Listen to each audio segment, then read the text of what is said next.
First, let's take a look at this cow. I think everyone would agree, you don't need to be a vet to see the pain it is suffering. You don't need to be an expert in animal welfare to realise you should not graze animals in conditions like these. Talk about plastic pollution.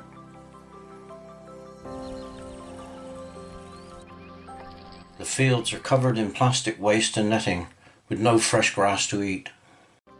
This field here is directly in front of our house. There's animals grazing there at the moment. Look at all the barbed wire, plastic and other rubbish lying around that can cause damage to livestock.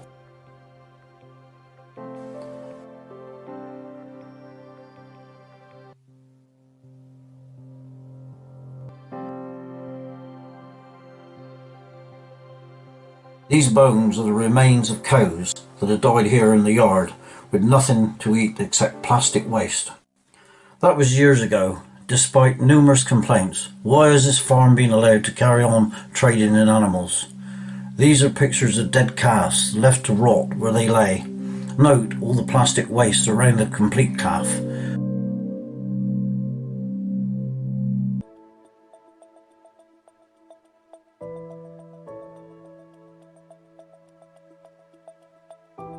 This picture was taken from my bedroom window. Most of these were taken around the yard that the footpath is supposed to run through.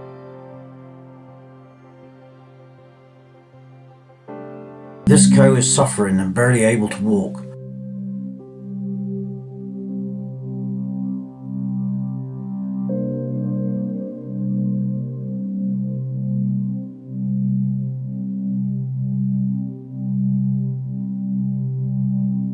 More starving cows eating old bale netting and surrounded by plastic waste and detritus.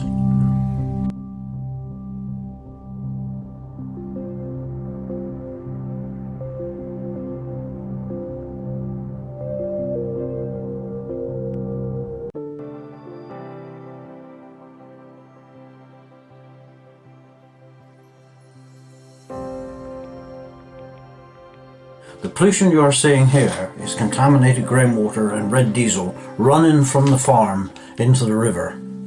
This footage shows when it's raining how the yard waste runs down the road into the river.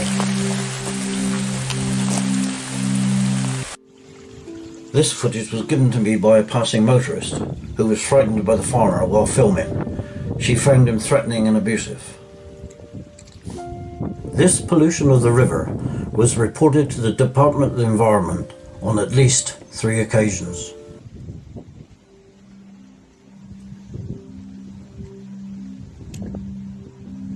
This tells the story of the footpath quite well. It was taken 14 years ago by a walker with a comment saying a footpath is supposed to go through here. This is a footpath 14 years later.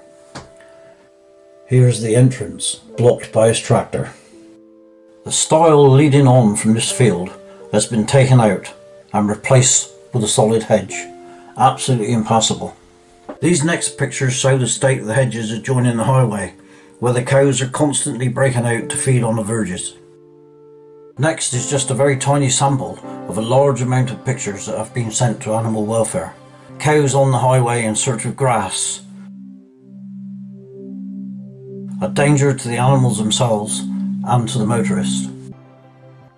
This is a sign posted on neighbour's farm gate, who has obviously had enough of the public knocking on his door, telling him that the cows are running loose on the roads. This heavy metal twin-pronged bale spike is in the road next to our house.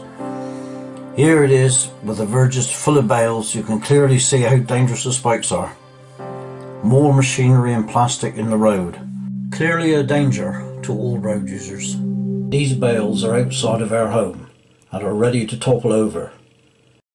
Dangerous for our neighbours' children and our grandchildren. The farmer doesn't care or consider their welfare.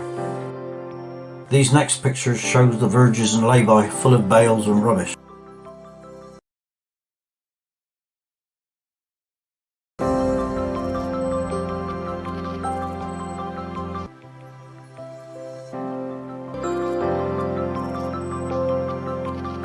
This vehicle's been parked surrounded by the rubbish on this verge for 6 years. No tax, no MOT. Why? This cow is dragging plastic waste coiled around his legs. It is denied its rights, the same as the public are denied theirs. This is a news release given to the press after the findings of the court. My question: why were the animals allowed to be kept in the condition shown for nearly 12 months from when an animal welfare vet visited his farm and witnessed the conditions? I feel sure if a domestic pet was suffering the same way, it would have been taken away immediately, not 12 months later. Thank you for watching this film.